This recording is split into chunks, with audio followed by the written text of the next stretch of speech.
The brand new branded structure deck. To buy or not to buy? Well, we're going to go through everything you need to know in order to make that decision.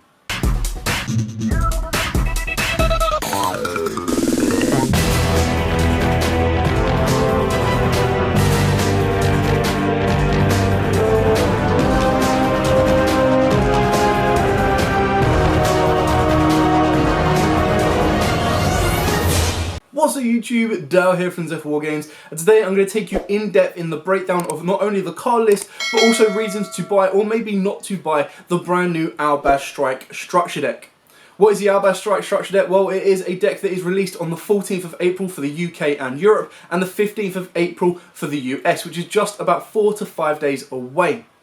What is it all about? Well, it is all focused around Albaz the Fallen, which is introduced to us in Rise of the Duelist. He's an effect monster level 4 that when he is normal or special you can discard a card in order to fusion summon one fusion monster from your extra deck using monsters on either side of the field. But you can only use one monster on your side of the field, meaning you can only use Albaz. So it's basically like a pseudo super poly, but your opponent can respond to it.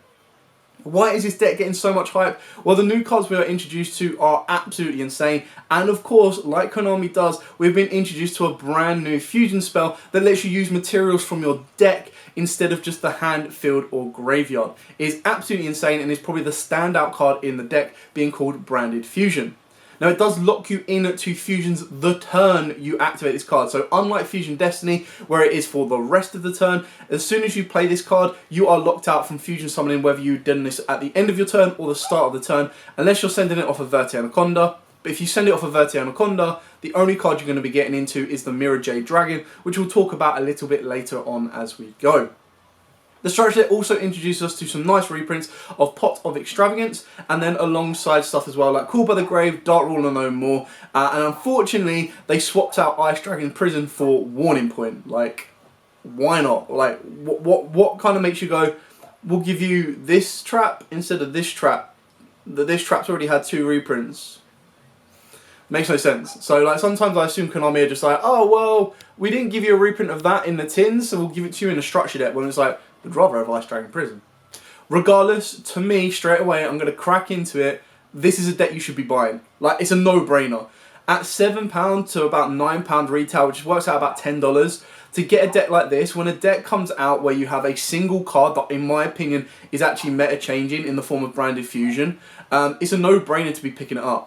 The best thing about the structure deck as well, that you'll see later on Thursday when I bring you the budget profiles and all of its different options, is that you can invest as much or as little as you want in this deck and still compete at a decent level. The fact it is fusion focused has huge amounts of synergy with all of the previous fusion style decks, Invoked and of course Shadows, not to mention it has synergy with Dogmaticas, which is part of the original lore as well. So the deck is absolutely crazy. It's a must buy in my opinion, and I'm going to tell you exactly why. So not only are the reprints fairly decent, that serves a bit of money as well, but the cards you're going to be getting in them in the form of Lubellion Dragon, Ice Jade Dragon, I believe it's like Branded Damnation, and then you've also got Branded Paradise, and we'll go over these as we go anyway. And then of course you get the Branded Fusion. It's absolutely crazy. You also get all 5 of the tokens in this, and the artworks are stunning. I'm just really disappointed that they're not foil printing. So they are kind of the cards that we will touch on as we go through this video as well. And like I said, not only are you getting value for money within your structure deck, but you're getting brand new cards that are just absolutely out of this world. So let's start off with the main one, Branded Fusion. We've already talked about this a little bit as well, of what its effect is. It locks you into fusion summoning, but it lets you fusion summon a monster that is fallen of Albaz as material by using materials from your deck to the graveyard. Now, why is that so good? Well, you get access to stuff like Albion and Lubellion. Both these cards have the ability to use the materials that have been sent off of Branded Fusion in order to fuse another monster. The reason this is so good is, in theory, when you use Albion, if you wanted to, and what quite a few people might do as well, is you can activate Branded Fusion. That will send Albaz the Fallen from the deck to the graveyard, and a light monster. Now, the light monster a lot of people are turning to is the Light Hex Seal, and the reason for that is when you use Albion's effect to banish those materials from the graveyard, the Light Hex Seal can substitute itself for any other material. So, for example, if you wanted to make Red Eyes Dark Dragoon without the ability to pop and burn, but just have an intargetable, undestructible monster that has a discard 2 Omni Negate, you can banish that and using the Light Hex Seal as Dark Magician, and then you've got Red Eyes Dark Dragoon plus Albion on the board. So So straight away, from one card, you've been able to get one of the strongest fusion monsters in the game out. Not to mention when you look at all of the other power play fusion spells, stuff like Fusion Destiny, and then of course stuff like Yugioh Fusion as well, you're able to add to that board on next levels with stuff like DPE. You've also got the Ice Jade, the Mirrorjade Ice Dragon. So that is why Fusion Destiny is such a good card, and it will kind of see a lot of play when a lot of people are going to be focusing on the branded decks themselves. Like I said, it works with Despia, which is your heavy investment. It also works with Dogmaticas, Invoked, and Shadowls, which already have their own following as well. So they are a massive boost to decks like that. It also helps boost some of the legacy decks, stuff like Red Eyes, Dark Magician, and of course Blue Eyes, because like I've already mentioned, branded fusion can help you get into your boss fusion monsters if you don't care about the rest of the monsters you're playing. So for example, in Blue Eyes, you can very easily get an Albion plus a Tyrant Dragon, and then you can start building your board from that point on as well. So you're clearing board, doing a lot of damage, and going from there. Lubellion does pretty much the exact same thing for Albion, but it requires you to discard a card and then return the fusion materials from the graveyard back into the deck. I believe it also returns from the Banish Zone, but we'll check out when the card comes up on board. Anyway. It does require you that discard, so it takes it from like a 1-card combo to a 2-card combo, and there are many ways to stop this. Obviously, Ash Blossom straight away stops branded fusion because it sends from deck to the graveyard. Off the back of that as well, when you get Albion and when you go into stuff like Lubellion, Imperms and Veilers, again, turn those cards off, so everything they start to do is burnt. However, that's all coming from one card. They still have 4 to 5 more cards to play with. They can help them build their boards up. They can be playing cross-out designators. And of course, in the structure deck, we did get Called by the Grave. Moving on to the Mirrorjade Ice Dragon. Why is this such a good boss monster? Well, first of all, it's the first kind of like Alba's fusion that provides some form of interruption during your opponent's turn. Now, it requires Albaz the Fallen plus 1 monster that was special summoned from the extra deck. Either a fusion, a link, a synchro, or an XYZ. It has a quick effect. You can send 1 card that lists Fallen of Albaz from your extra deck to the graveyard to then banish 1 card your opponent controls. You can only use this effect once every other turn. So basically, if you use it during your turn, you won't be able to use it during your opponent's turn. If you use it during your opponent's turn, you won't be able to use it during your turn. So just keeping in mind of what it's going to go for from there. The best thing about that as well is when it's sending a monster that lists Fallen of Albaz from the extra deck to the graveyard, they all have different trigger effects. So when you look at the Brigade and you look at the one that is for the Spring Guns, both of those, when they send, they let you either add or special summon a Spring Gun, Tri-Brigade, or a Fallen of Albaz. You can also look at Titaniclad as well, which does the exact same thing. It lets you special summon a Dogmatica or search out Fallen of Albaz. So why is this so good? Well, again, we get 2 more support cards in the form of Spring Gun Kit, and of course we also get the Merry Carrier Tri-Brigade. Now the Merry Carrier is pretty much a monster effect negator that when your opponent activates a monster effect while you control a fusion monster that lists Fallen of Albaz in its text, you can discard this card from the hand to the graveyard to negate and destroy. The Tri-Brigade Kit is if you control a fusion monster that lists Fallen of Albaz as material, you can special summon this card from the hand. When you do, you get to add 1 branded spell or trap from the deck to the hand and put a card from your hand to the bottom of the deck. This is really good for the budget players that don't have access to Aluba yet. Even though Aluba is reprinted in Ghost from the Past 2, you still need to keep in mind that you're looking at currently a £50 to £60 card. When Kit can do the job just for you, it just puts a card back rather than having you just plus it off of nothing.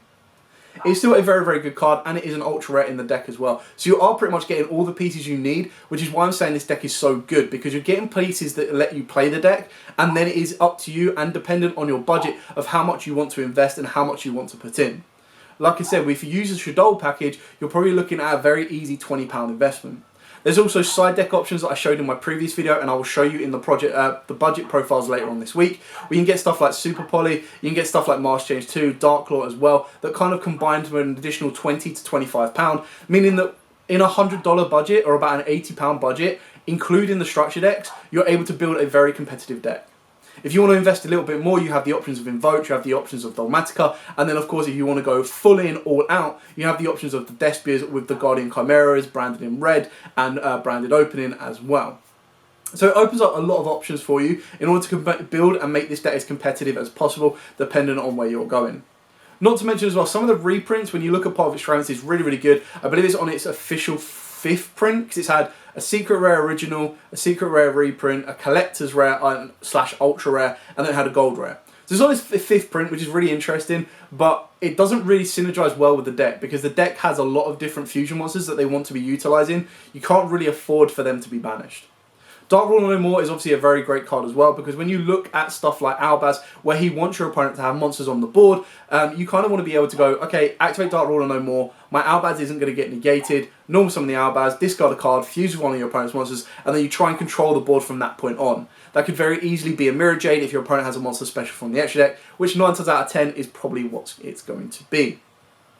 So that's pretty much the rundown of everything that is standing out. You also look at branded condemnation or damnation, and basically it's a counter trap, and when your opponent activates a spell, trap, or effect, you can negate it as long as you control a fusion monster that lists Fallen of Albaz in its text. We do also get some other cards in there, one that produces tokens, and then of course you get all of the reprints of all of the previous fusion monsters for Albaz as well, which is really, really good. In my opinion, Konami have done a very smart decision on this one because, like I said, we get a brand new card in Dimension Force that requires Albaz and then 1+ as many more Dragon monsters as possible. There are a lot of different types as well, which is why we also get there can only be one within the structure deck, but it really depends on how you want to take the build back and how you want to control it. We also get Dimension Barrier, which is going to be a great card in order to combat the mirror matches or just combat this deck in general.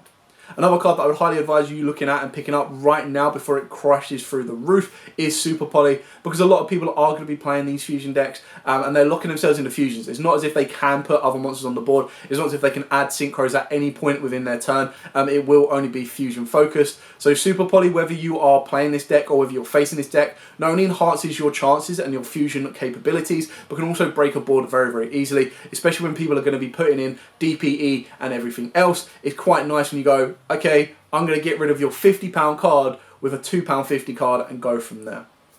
And that's pretty much it. So as a summary, is the deck worth buying? 100% yes. In my opinion, this is probably the best structure deck that we have received, up the way to Shadows and maybe even as far back as Salamangrates. I think Salamangrates just had that full capability of being playable and had probably one of the best reprints in the form of Ash Blossom and Joyous Spring. When you look at Shadows, what it did is it didn't exactly give you the most amazing new cards. We got a couple of really good new cards for Shadows, nothing too amazing, and the reprints were kind of okay, but it basically made the deck incredibly playable and obviously enhanced the abilities using the Invoked engine, which is exactly what a deck like Branded is going to be able to do as well. And that is it. So I hope you found this video informative. I hope it's kind of given you a rundown of all the different cards you're going to be coming up against and all the different cards you're going to be looking out for when you purchase these structure decks. I know a lot of the pre-orders have kind of sold out, but keep your eyes out. There are a lot of people, especially on the UK trading group, Zodiac Duelist as well, where you can probably ask around and pick up a decent deal before these go crashing through the roof. In my opinion, when a card within the structure deck, or one card within the structure deck, reaches about the heights of £5 to £7, it's pretty much a no-brainer to be spending that extra couple of pounds, or of course that extra $5, in order to get the full structure deck. Even if you kind of give away the rest of the stuff you don't need to a friend, you're still going to need at least one Memory Carrier. You may want the kit. You're definitely going to need 3 Branded Fusion, and then you're definitely going to need 1 to 2 of the Ice Jade as well, because it is incredibly powerful. And then of course you've got the Lubellion. It also means you don't have to go too far back unless you want rarity upgrades on the cards to get the reprints of the previous fusion monsters as well. And if you were smart and thought ahead, you'll still have access to the Despirs as you would have picked them up quite cheaply early on. Or you're a Shadow player, Invoke player that's been able to keep hold of the cards, or even a Dogmatica player, and you just go, cool, buy this Branded, fit straight in. And like I said, it does support a lot of legacy decks. It supports any fusion-based deck as well that really doesn't mind about locking itself into fusions. So it's definitely a pickup for a range of players out there. Anyway, thank you so much for watching. Don't forget to like, comment, subscribe, share. Till next time, guys, as absolutely always, stay safe. And of course, happy dueling.